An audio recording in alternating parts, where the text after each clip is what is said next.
Good morning friends, आपका स्वागत है self study blog for UPPSC. मैं आपका दोस्त। तो आज शुरू करते हैं, चलिए आज का ब्लॉग। तो आज का ब्लॉग जो है, सबसे पहले हम आपको बताएंगे कि मैंने दिन में क्या क्या पढ़ा, क्या क्या पढ़ाई की। और उसके बाद मैं आपको बताऊंगा कि जो आप चीज़ें याद कर रहे हैं, जैसे हिस्ट्री हो, चाहे ज्योग्राफी हो, या पॉलिटी हो, या जीएस का जो भी पोर्शन हो सकते हैं, हिंदी का जो पोर्शन हो, तो एग्जैक्टली आपको कितनी जल्दी क्या करना है कि जल्दी ज़्यादा से ज़्यादा चीज़ें आप याद कर पाएँ। तो चलिए हम इन्हीं सब बातों को आपने आगे के ब्लॉग में आपसे शेयर करेंगे। तो चलिए ब्लॉग पे बने रहिए और सब्सक्राइब जरूर करिए चैनल को, सब्सक्राइब और लाइक जरूर करिए और ज़्यादा से ज़्यादा लोगों को शेयर करिए कि जिससे मुझे पता चले कि मेरे द्वारा दिया गया हेल्पफुल कंटेंट है आपके लिए कि नहीं, आपको पसंद आ रहा है कि नहीं आ रहा है। सबसे पहले मैं सुबह उठने के बाद मैंने जो एज इट इज़ जो मैं मतलब अपना, मुझे हिंदी का टारगेट सबसे पहले सुबह पूरा कंप्लीट करना रहता है, तो मैं हिंदी का टारगेट अपने आप कंप्लीट करना शुरू करता हूँ उस पर। तो सबसे पहले हिंदी के लिए मेरे पास वही घटना चक्र जो आती है सामान्य मिश्रितकारी साहित्य मिश्रितकारी की 6 टॉपिक वाली, वो है मेरे पास। उसके अलावा मेरे पास हरदेव बहारी भी है और एक राजपाल सिंह की यूनिवर्सल बुक्स आती है, वो बुक्स हैं मेरे पास।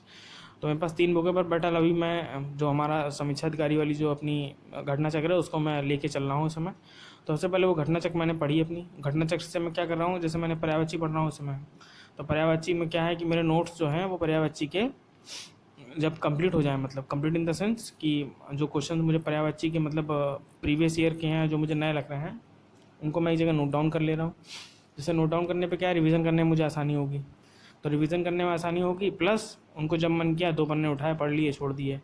तो ये एक अच्छा टिप्स है, आप लोग भी फॉलो कर सकते हैं इस टिप्स को। इस टिप्स से क्या होगा कि आपका जो समय है वो समय कम लगेगा और आप ज़्यादा आउटपुट निकाल पाएंगे। बहुत सीधा सा कॉन्सेप्ट है इसका। तो फिर चलिए इसी तरह से आगे बढ़ते हैं हम। हाँ, तो फिर हमने हिंदी पे पहले तो पर्यायवाची पूरा रिवाइज़ किया। पर्यायवाची वगैरह रिवाइज़ करने के बाद अब क्या करें, अब इसके बाद भाई बचा हमारा दूसरा टॉपिक जो तथ्य तत्व चल रहा है। उसी के बीच में मैंने विलोम जो थे मेरे, मुझे 50 विलोम रिवाइज़ करने थे, तो मैंने विलोम भी 50 तो रिवाइज़ कर लिए। जिनके नोट्स नहीं बनाए मैंने, क्योंकि विलोम थे काफ़ी ज़्यादा, तो मैंने उसको घटना चक्र से ही पढ़ा हुआ है। कुछ विलोम जो नहीं आए हैं मुझे, वो मैंने मार्क आउट कर रखे हैं। उनको मैं अभी जब मैं पूरा वो कर लूँगा तब पर्यायवाची और तत्सम तत्व, उसके बाद उनके नोट्स में जो मुझे नहीं याद हो रहे हैं वो बनाऊँगा मैं। और मेरे अनेकार्थी शब्द भी मेरे कंप्लीट हो गए, अनेक शब्दों के लिए एक शब्द सॉरी, वो मैंने कंप्लीट कर लिया है। एक तो पर्यायवाची के साथ प्रॉब्लम ये है कि उसको याद करना अपने आप में बहुत ही बड़ा डिफ़िकल्ट टास्क है। तो डिफ़िकल्ट टास्क है, इसके लिए सबसे इंपॉर्टेंट ये, अब जैसे मैं रोज़ करता हूँ तो मैंने देखिए अभी आपके सामने वीडियो में देखिए, अब मैंने 4 के चारों पन्ने दोबारा रिवाइज़ किए। अगर वो चारों पन्ने रिवाइज़ ना कर पाऊँ मैं, तो बताइए फिर कैसे पॉसिबल होगा। तो मुझे रोज़ उसको रिटेन करना पड़ता है। तो हिंदी तो आपको ये मान के चलिए, अगर आप रोज़ करते रहेंगे, हम कह रहे हैं कोई कितना भी मतलब बोलते हैं ना कि बिल्कुल मतलब किसी को कुछ नहीं आता है, वो भी अगर अभी से तैयार करेगा तो 50+ नंबर तो कहीं नहीं गए उसके, आराम से आएंगे। बट उसके लिए क्या है कि आपको रिटेन करने की क्षमता जो हो वो आपकी बहुत ही अच्छी होनी चाहिए, क्योंकि रिटेन तभी आप कर पाएंगे जब आप बार बार चीज़ों को अच्छे से, बहुत ही अच्छे से बार बार पढ़ेंगे। क्योंकि होता क्या है कि जब हम पढ़ पूरा लेते हैं और फिर रिविज़न करते नहीं उसका, तो वो पढ़ा एकदम आधा पढ़ा आधा नहीं पढ़ा सब मिल जाता है और बाद में क्या होता है, 0 बटा सन्नाटा। तो बस इस बात को ध्यान रखिए और इसी तरीके से हिंदी का जो टॉपिक्स हैं उनको कवर करिए। अब इसके बाद मैंने क्या किया, मैंने कहा लो हिंदी के जो बचे हुए टॉपिक्स हैं उनको जो नोट डाउन करना था वो मैंने नोट डाउन वगैरह कर लिया। नोट डाउन करने के बाद फिर मैंने कहा कि लो जरा एक बार क्वेश्चन पे ला के देख लेते हैं कि क्वेश्चंस जो हैं किस लेवल पे आ रहे हैं और किस तरह आ रहे हैं। तो उनको मैंने चेक करने के लिए प्रीवियस ईयर से कुछ क्वेश्चन वगैरह देखे। फिर तब तक टाइम हो गया था काफ़ी, तो फिर मैं उठा, मैंने कहा थोड़ा ब्रेकफास्ट कर लेते हैं। तो फिर ब्रेकफास्ट वगैरह किया, फिर मैं वापस आया लौट के ब्रेकफास्ट करके। तो ब्रेकफास्ट करने के बाद मैंने सोचा कि एक काम करते हैं, एक क्यों ना जो हिंदी के नोट्स जो कुछ छूटे हुए हैं उनको नोट डाउन कर लिया जाए। तो मैंने फिर वो नोट्स आधे घंटे में कुछ नोट डाउन किए होंगे, आधे घंटे या 45 मिनट लगा होगा। फिर मुझे जीएस पढ़नी थी, तो जीएस पढ़ने के बाद मैंने पहले तो हिस्ट्री अपना जो है थोड़ा रिवीजन किया, जो मैंने पढ़ा हुआ था पहले से। हिस्ट्री के बाद मैं ज्योग्राफी पढ़ रहा था, तो ज्योग्राफी में मैंने टोपोग्राफी चल रहा था मेरा, तो मेरा लगभग कंप्लीट ही है, कंप्लीट हो गया है, कंप्लीट ही नहीं कंप्लीट ही हो गया है। क्वेश्चन उससे एक ही आता है, मैंने देखा है प्रीवियस ईयर में, पर मुझे पढ़ना तो पूरा था, क्योंकि हो सकता है कभी 2 भी आ जाते हैं, कभी 3 भी आ जाते हैं। तो इस चीज़ को अपना ध्यान रखिए और अपनी जो मतलब सब्जेक्ट है उसको सब्जेक्ट के अकॉर्डिंग पढ़ते रहिए। क्योंकि देखिए आपको जीएस में तो कुछ अनसर्टेनिटी बहुत ज़्यादा है कि किससे क्या आता है, किससे क्या आता है, कोई नहीं बता सकता है। तो इसलिए आप टॉपिक्स अपने सारे कंप्लीट करिए। हाँ, इंपॉर्टेंट टॉपिक आपको फाइंड आउट करने हैं, तो वो इंपॉर्टेंट टॉपिक पहले आप छांट लीजिए। ये नहीं कि पता चला कि सिंधु घाटी सभ्यता और गुप्त काल और गुप्तोत्तर काल से आते 2 क्वेश्चन हैं, उसमें क्वेश्चन वो भी आते हैं जो हायरार्की पूछता है कि हायरार्की बता दीजिए। हायरार्की इन द सेंस ये राजाओं का क्रम है ना, क्रोनोलॉजिकल टाइप के आते हैं। अब आप सोचेंगे नहीं नहीं हम पूरा 50 पन्ने का जो है गुप्त और गुप्तोत्तर काल सब पूरा पढ़ लेंगे, तो उससे फ़ायदा कोई आउटपुट है नहीं। आपको पढ़ने में लगेगा 10 दिन और क्वेश्चन आएगा 1, तो आउटपुट निकलेगा कम, तो उससे आपको कोई फ़ायदा वायदा नहीं है। तो इसलिए वो काम करिए इसमें आउटपुट आपको ज़्यादा मिले। कुछ टिप्स चाहिए तो मैं बहुत बड़ा टिप्स तो नहीं दे सकता हूँ, पर हाँ जो मैं स्ट्रेटजी फॉलो करता हूँ मैं वो आपको बता देता हूँ अपनी।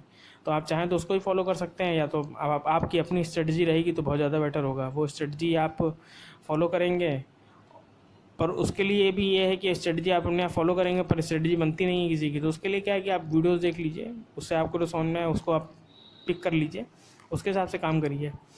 और हाँ ज्योग्राफी में अब मुझे ज्योग्राफी नहीं पढ़नी है, मतलब ज्योग्राफी के जो और टॉपिक थे वो पढ़ने, तो उसका मैंने मैप पढ़ा। तो मैप में मैंने पढ़ा था जम्मू कश्मीर, लद्दाख और हिमाचल प्रदेश मैंने शुरू किया था। पर हिमाचल प्रदेश जब तक मैं पढ़ता अब तक मुझे कुछ और काम करना पड़ गया, तो फिर मैंने ये इसको बीच में रोक दिया।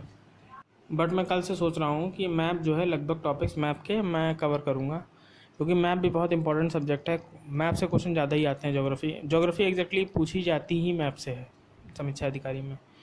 अब इतना सब करने के बाद फिर मैंने कहा कि अब थोड़ा समय बच रहा था, तो मैंने कहा थोड़ा लंच टाइम भी हो गया था मेरा, तो मैंने कहा लंच कर लिया जाए। थोड़ा लंच करा मैंने, फिर मैंने थोड़ी देर कल थोड़ा मेरा सर दर्द हो रहा था सुबह से, तो मैंने फिर जो है अपना थोड़ा रेस्ट किया। जाके रेस्ट करने के बाद फिर मैं उठाऊँ जब 2:30 बजे, तो मैंने कहा कि अब क्या करें। टारगेट तो था नहीं मेरे पास, था इन द सेंस मतलब मुझे सर दर्द हो रहा था तो मुझे कुछ समझ नहीं आ रहा था। तो मैंने कहा सबसे आसान काम करते हैं, तो हमने कहा वो क्या करते हैं। तो आसान काम मैंने क्या किया, मैंने यूपी की किताब उठा ली। यूपी के क्या है, सब्जेक्ट तो बहुत वेटेज वाला है यूपी के, पर हम लोग यूपी में ही रहते हैं, तो हम लोग को 70% चीज़ें तो नहीं कह सकते, पर हाँ 50 to 60% चीज़ें तो पता ही होती कि अच्छा ये यहाँ पढ़ता है वो वहाँ पढ़ता है, तो उसमें थोड़ा दिमाग कम लगाना पड़ता है और काम ज़्यादा हो जाता है। तो यूपी के मैंने वहाँ से उठाया, फिर यूपी के पढ़ा बैठ के अपना। और यूपी के पढ़ने के बाद यूपी के जब कंप्लीट हुआ मेरा, तो मुझे मतलब क्वेश्चंस मैंने फिर उसमें एमसीक्यू देखे उसके, तो एमसीक्यू भी लगभग जो अब एग्जैक्टली आर ओ के तो एमसीक्यू नहीं मिल गए थे मुझे, पर हाँ जो आम एग्ज़ाम जो यूपी के एग्ज़ाम्स होते हैं उनमें आए थे, तो मैंने वो फिर अपना फिगर आउट किए और वो पढ़े। कल से मैं सोच रहा हूँ कि जो है साथ में रीजनिंग भी सेक्शन जो है वो अपना स्टार्ट किया जाए, क्योंकि रीजनिंग पढ़ना ही बहुत इंपॉर्टेंट है मुझे लगता है, क्योंकि 12 से 15 सवाल के बीच में आते हैं, 10 से 15 के बीच में आते हैं मोटा माटी, 10 से कम तो नहीं आते हैं। तो मैं सोच रहा हूँ कि रीजनिंग भी जो है टॉपिक वाइज अपनी निकाल के, और रीजनिंग के भी लिए मैं अपना बनाना शुरू कर दूँगा। मैं उसका व्लॉग भी आप लोगों के साथ शेयर करूँगा।